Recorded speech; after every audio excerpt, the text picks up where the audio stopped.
Hi friends, and welcome back to my channel. Today we're making a warm and comforting meal, chicken cacciatore with homemade rustic bread. But this video is about so much more than food.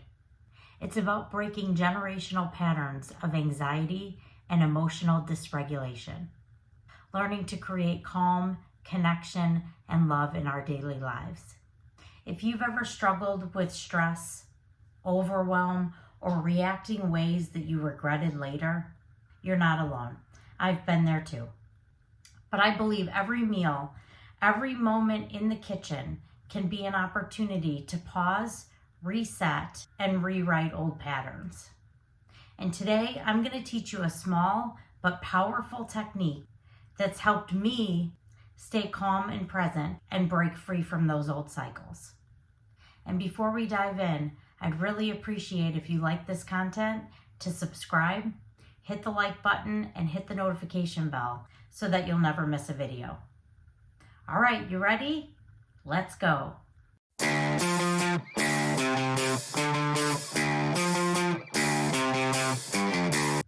Hi, my name is Susie Cambick, and I'm passionate about two things, cooking and personal growth, and that's what this channel is all about. If you like either one of those things, or both of them, you're in the right place. In today's video, I'm going to be talking about how to break generational patterns of anxiety and emotional dysregulation. This is something that I have personal experience with. I've been through a personal growth journey specifically to help resolve my anxiety from some childhood trauma that I've experienced. And one of the first things that I needed to do was learn how to control my emotions. And so I've created an ebook. It's free to download. I'll include the link in the description. And it's all about overcoming overwhelm. In fact, the name of it is Overcome Overwhelm, A Parent's Guide to Emotional Resilience. It's packed with tools to help you create a calmer and more connected home. Again, I'll put that link in the description, and I can't wait for you to check it out. All right, let's dive into our bread recipe. To this large bowl, I've added 1.5 cups of warm water, about 110 degrees Fahrenheit. 1 teaspoon of active dry yeast is going in next. 1 tablespoon of honey. The sugar and the honey will feed the yeast and get it nice and activated for us. I'm going to give this a good stir, and you can see that the mixture is nice and milky. Next, I'm going to let this sit for somewhere between 5 to 10 minutes so that the yeast has the opportunity to activate. And you'll know when that's done because you'll see that the mixture is foamy, just like you see here. To the mixture, we are going to add 3 cups of all-purpose flour and 2 teaspoons of non-iodized salt. I'm using pink Himalayan salt here, but you can use any non-iodized salt. I like to incorporate the salt in with the flour before giving this a mix because salt added directly to yeast can cause the yeast growth to slow down. And so I really want to give that yeast the optimal opportunity to grow because that's what makes the bread nice and fluffy. And so next, I'm just going to give this a good mix until all of the ingredients are incorporated and until a wet dough forms.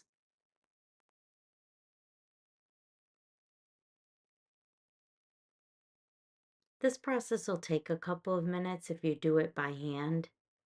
I don't mind the work of doing that. It comes together nice and easy. It may seem overwhelming, but I assure you it's a nice, easy mixing process. But if you wanted to, you could also use a stand mixer for this piece. You could use the dough hook and let it mix until the ball of dough forms on the side of the mixer, and then you'll be ready for the next step.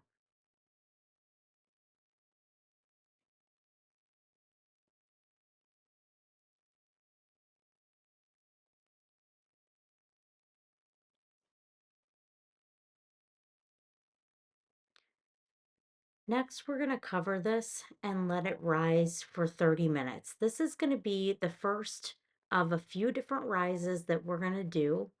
And so 30 minutes has passed at this point in time. And so now I'm going to take this and perform 6 stretches. So what I do is pull the dough up, fold it over on itself, and then turn it slightly and do that again. So I'm going to move my way around the dough 6 times. I'm using some water here to wet my fingers so that it doesn't stick to the very sticky dough. And you can see that I'm just pulling, stretching, and folding this down. This is helping the dough develop the proper amount of gluten. The gluten will help the dough rise and will help it be nice and crispy on the outside and nice and soft on the inside. You can see that it gets a little bit difficult as you reach about that 6th stretch, 5th or 6th stretch here, because the gluten is now getting very difficult and it's kind of resisting this stretching process.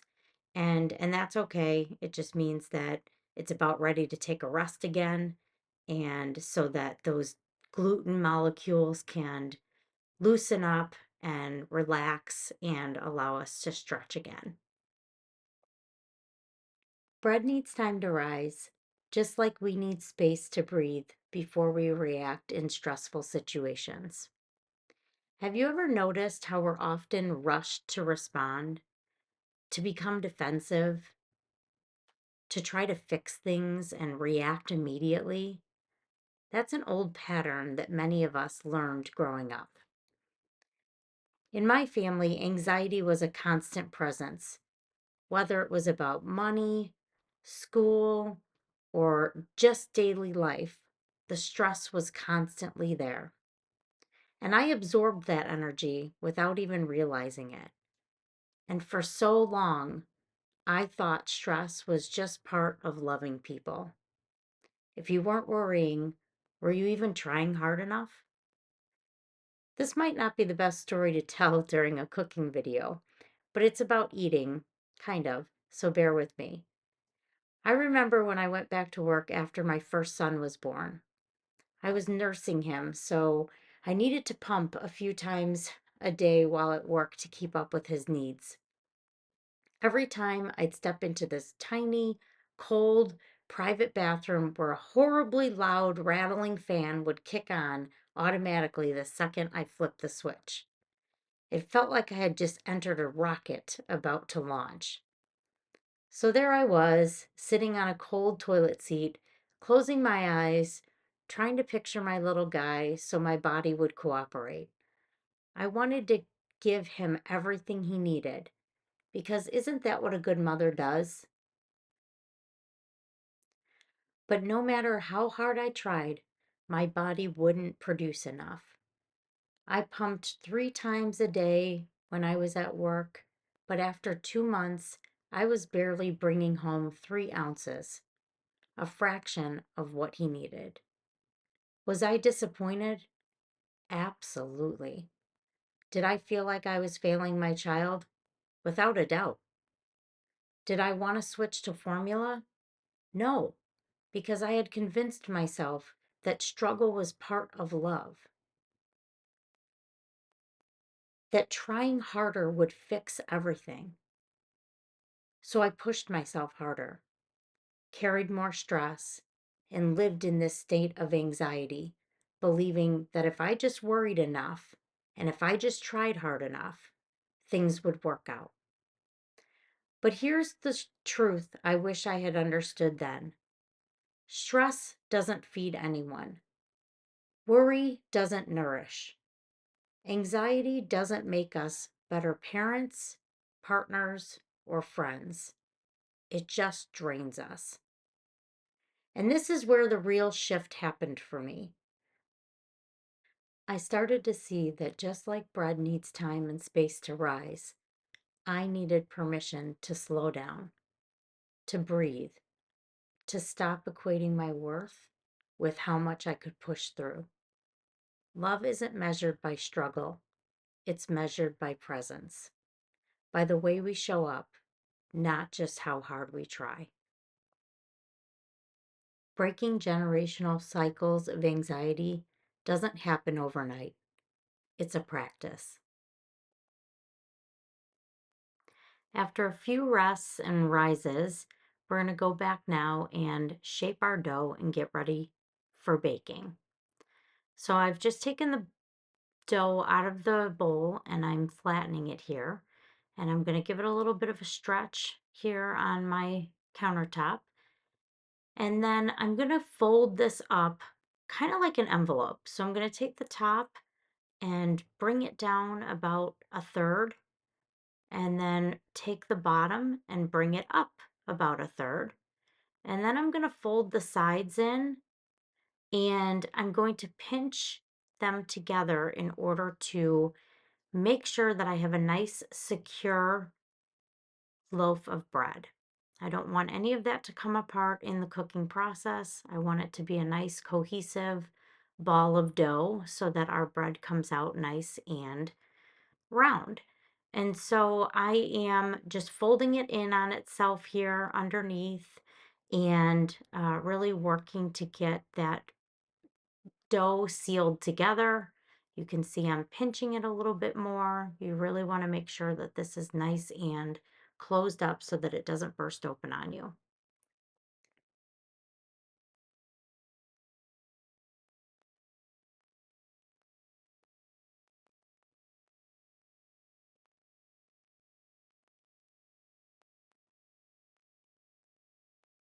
The last step here I'm going to do before I put it into the parchment paper is I'm just going to skid it along the countertop to again increase the opportunity for that bread dough to come together and seal nice for me.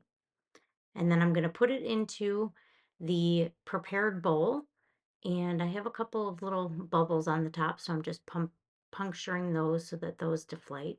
And then I'm going to let it rest another 30 minutes to do its final rise. While that's happening, I'm going to preheat my Dutch oven with the lid in a 450-degree oven. So I'm just going to go ahead and put this in and let it preheat for the half hour that my bread needs to do its final rise. After 30 minutes, we're ready to put our bread into the oven finally. So being very careful, I'm opening the oven, taking the hot lid off, making sure that I'm using a towel there. And then I'm placing the dough with the parchment paper right down into the Dutch oven and just opening up that parchment paper to make sure that the bread doesn't get stuck to it during the process of baking. I'm using a small knife here to score the dough. You can do this in many different ways. I've just chosen to do a simple cross pattern here with the knife. And this helps to make sure that the bread doesn't explode on you, and also gives it a nice little pattern on the outside of the dough. And so now into the oven, this dough will go. It will bake with the lid on at 450 degrees for 30 minutes. It's been a bit of a process to get to this point, to the point of finally baking the bread, but it hasn't been a difficult process, just a little bit of a lengthy process. So I know you can do it. So after 30 minutes, I'm going to open the oven again and remove the lid from the pot. You can see that the bread is partway baked, but it's definitely not as brown and crispy yet as I would like it to be. So I'm going to put it back in to the oven for another 10 minutes so that it gets nice and crispy on the outside. After 10 minutes, we get to finally see the finished product. And so I'm very excited to open up the oven and look at that beautiful loaf of rustic bread. I'm carefully removing this from the oven, having a little bit of a hard time doing it with one hand here, but I'm going to now take it out of the hot pot and put it onto a cooling rack.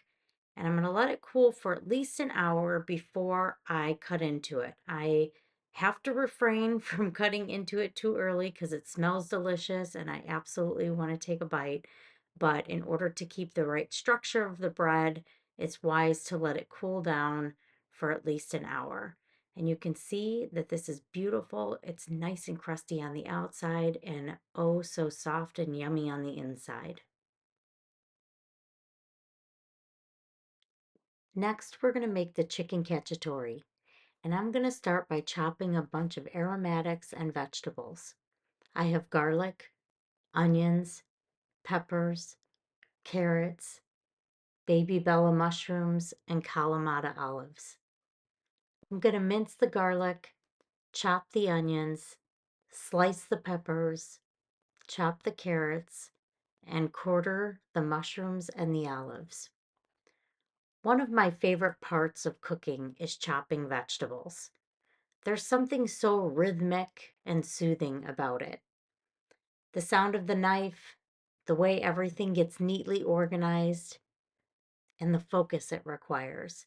It's one of my favorite ways to slow my mind down and get fully present in the moment. But that wasn't always the case. I used to rush through everything, chopping, cooking, eating, just like I rushed through my emotions. If something upset me, I reacted immediately. No pause, no space, just an automatic response rooted in stress and anxiety. And that's exactly how generational patterns get passed down on autopilot. But what if we could train ourselves to slow down, just like we do when we focus on a simple task like chopping? That's where my ABC technique recipe comes in. Something I've practiced to help break old patterns and respond to life in a new way.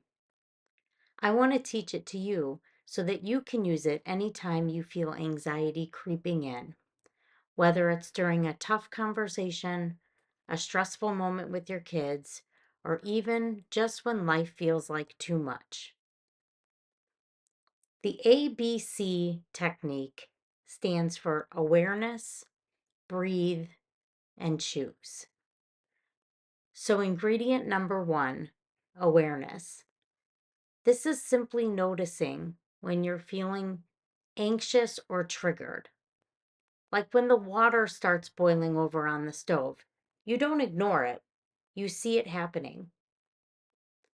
First, recognize when your stress is building.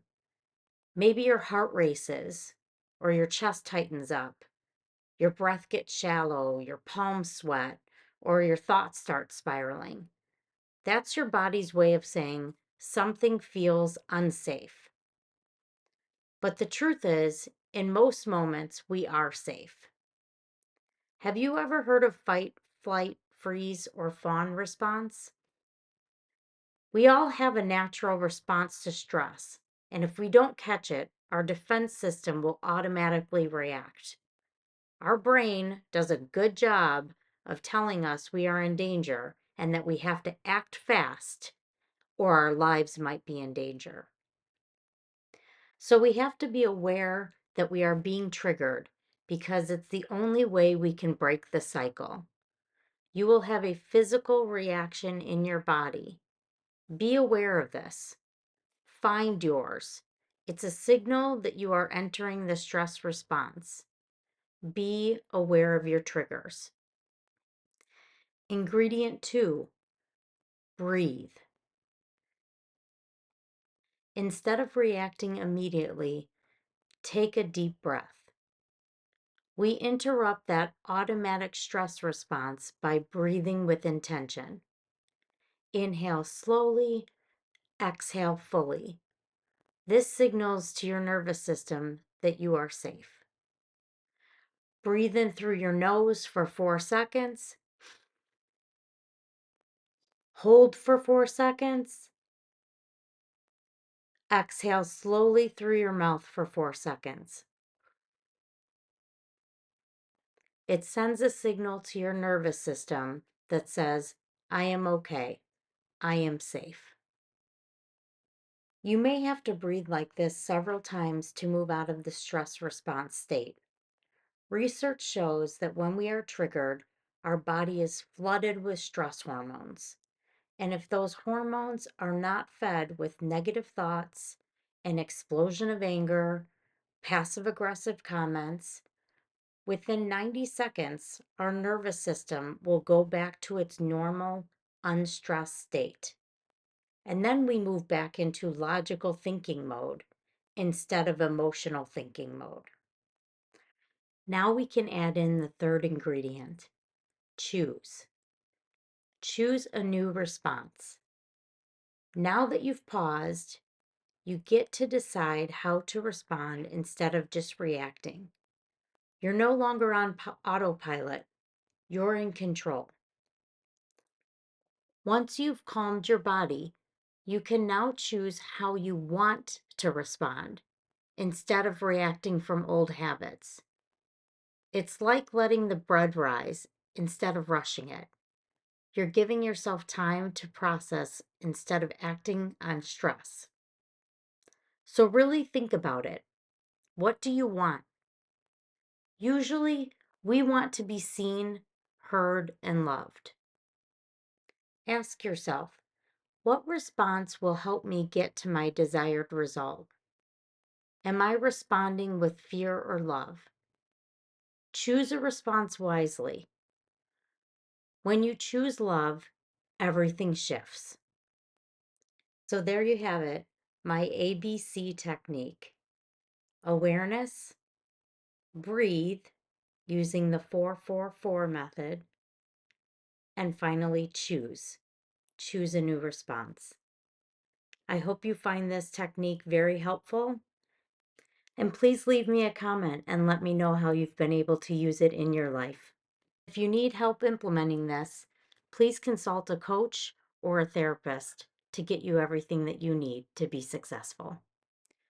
Just like I take my time chopping vegetables, one slice at a time, I can take my time before reacting to stress, and so can you. And over time, these small pauses add up, and they become the difference between passing down stress and passing down peace. All right, now we're going to move on to making the chicken cacciatore. I am actually doubling this recipe, but I will go ahead and talk through it here as I'm making it as a single recipe. And I will also include the recipe for this and the bread in the description box below so that you can go there and find it when you go to make it. So 2 pounds of boneless, skinless chicken breasts. I'm adding pepper, and I would normally also add salt to this. But the day that I am making this, I am cooking for 2 elderly gentlemen who need a low sodium diet. And so you will not see me using any extra salt in this recipe. But if I were making it at home for myself and the boys, I would absolutely add it. So to this large stock pot, I am adding a couple of tablespoons of extra virgin olive oil. I got that heated up and I'm adding in the boneless, skinless chicken thighs. And I'm going to go ahead and give these a few minutes to cook. I want them to get a nice brown color, and that reaction happens as the oil heats up and as the chicken surface is flat on that heated oil. And so this is going to take just a couple of minutes for all of the chicken to get brown. I actually don't have enough room in this particular pot for all of the chicken so that you will see that I am going to go ahead and stack some of the chicken up,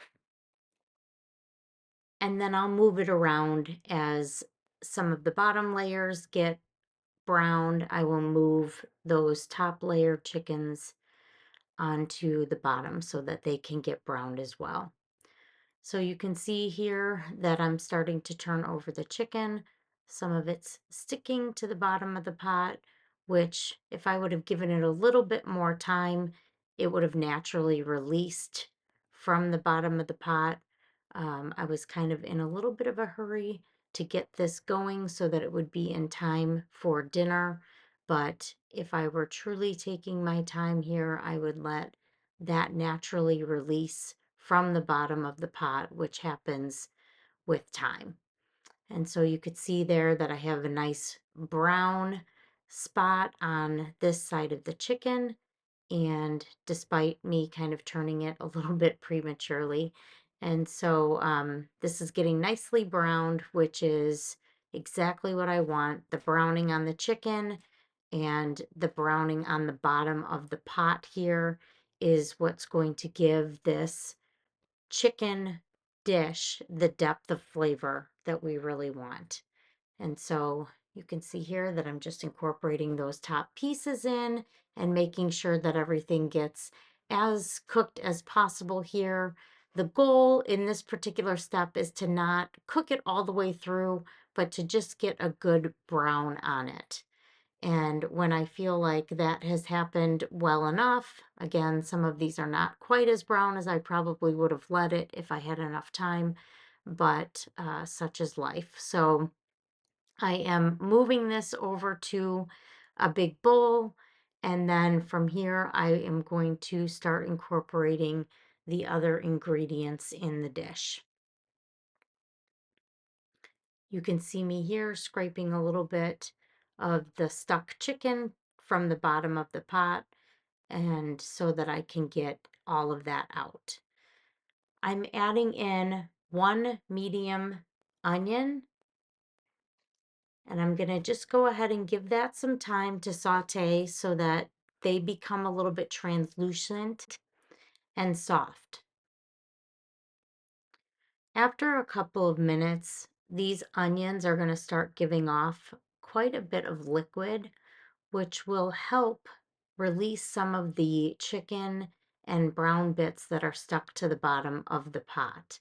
And so you'll see me here scraping the bottom of the pot. This is really allowing me to scrape up that flavor and incorporate it into the overall dish. So this is looking very good. I'm going to go ahead and add some spices. Here I have 2 teaspoons of thyme. I'm just giving it a little crush as I'm adding it to the pot. That will bring out the oils and some additional flavor in the herbs. Next, I have 2 tablespoons of Italian seasonings. And I'm doing the same thing here, crushing it up to really get those oils to come out so that they can really add additional depth of flavor to the dish.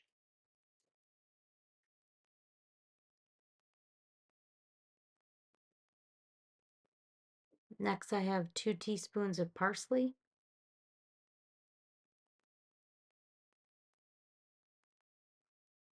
I like adding my spices at this point in the cooking process because the oils allow the flavor to come out even further during this step. And then finally, I'm going to add 1 teaspoon of red pepper flakes. And in go the veg next. I have about the equivalent of 1 carrot and 1 pepper, followed by 1 8-ounce package of mushrooms. And I just cut those in half. And those were the baby Bella mushrooms, so the baby portobello mushrooms that I used. You could use white mushrooms though if you prefer, or really any kind of mushroom would work in this dish. I like the portobello mushrooms, and so I opted for those here. Nice classic mushroom to go in this dish. Now I'm going to season the vegetables with some pepper. Again, at this stage, I would add some salt if I were making this for me and my family at home.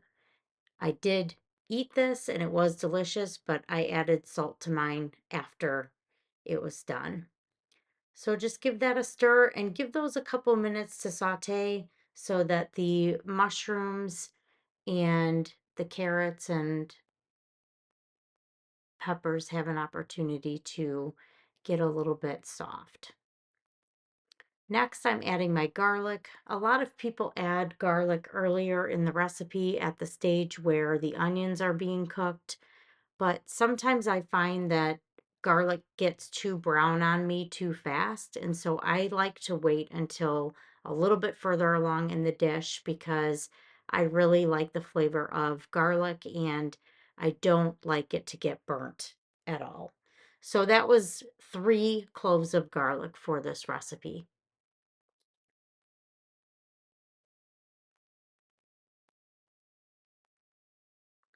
Again, I'm just giving this time to saute before I'm going to go ahead and add the rest of the ingredients.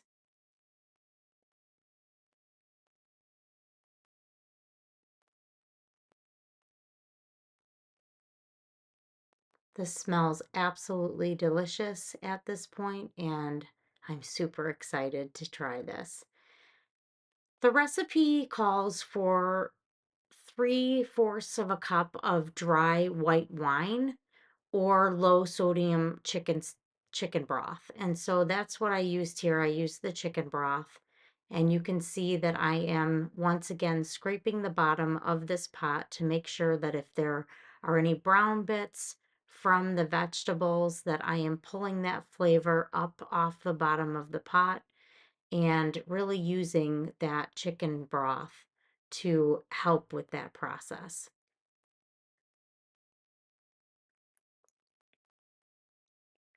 Next, I'm adding a 28-ounce can of crushed tomatoes. Well, I'm actually going to add 2 because I'm doubling the recipe, but the original recipe calls for just 1 can of crushed tomatoes. And the recipe also calls for a 1/2 tablespoon of balsamic vinegar, but I forgot to put that in here. And so if you have some balsamic vinegar, you can add that in. That will help even out the flavors. So I like to make sure I get every little drop here, so I am scraping out the jars. Next, I'm giving it a nice good mix, and it's looking delicious.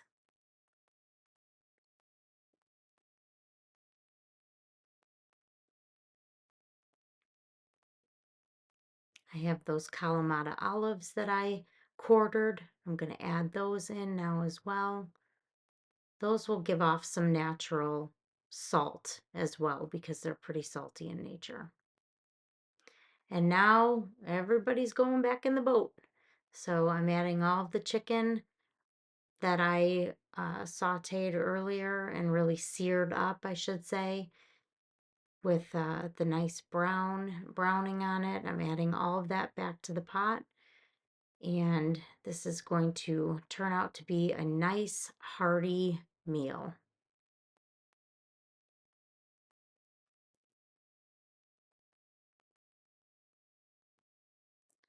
I also want to make sure that I don't waste any single bit of flavor.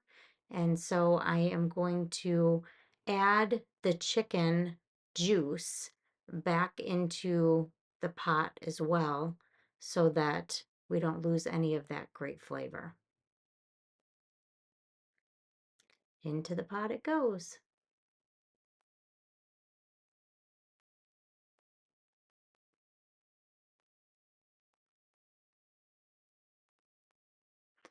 And now I'm going to cover the pot I'm gonna make sure that it comes up to a simmer, and then I'm going to let this go ahead and cook for quite some time. I'm gonna let it cook for about 20 minutes so that all of those flavors get married together and so that the sauce can thicken up as well.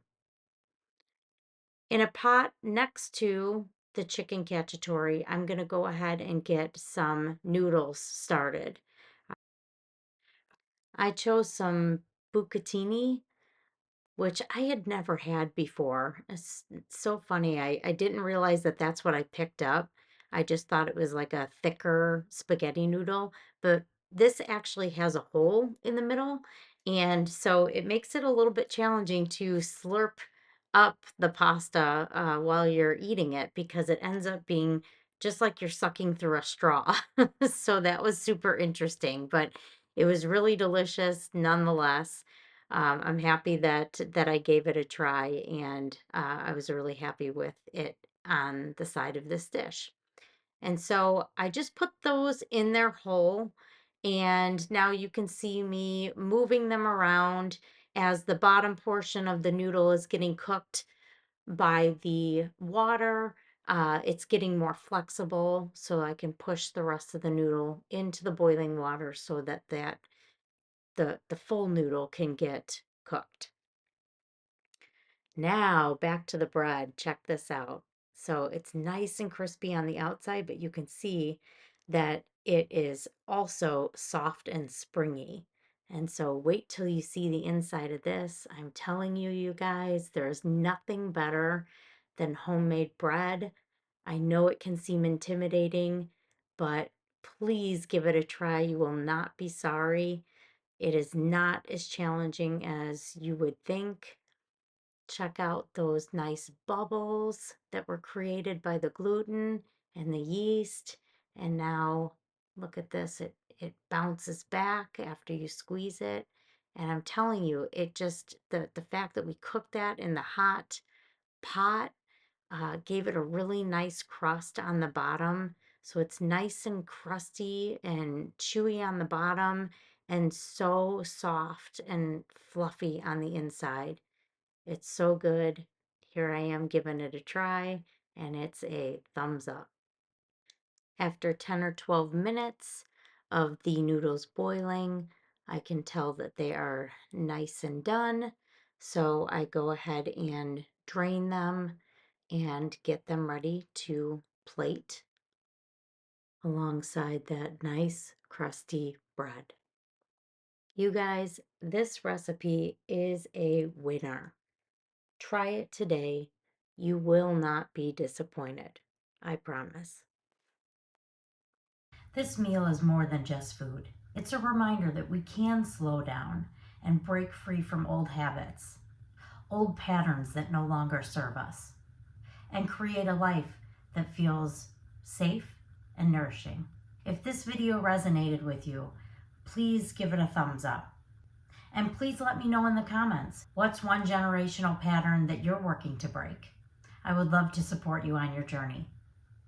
And don't forget to grab your free ebook, Overcome Overwhelm, A Parent's Guide to Emotional Resilience. You'll find the link below in the description. It's filled with simple yet practical tools, just like the ABC technique that we practiced today, and they will help you create a more peaceful life. Be sure to subscribe and share this video with anyone who may benefit from it, anyone who could use a little bit more calm and connection today.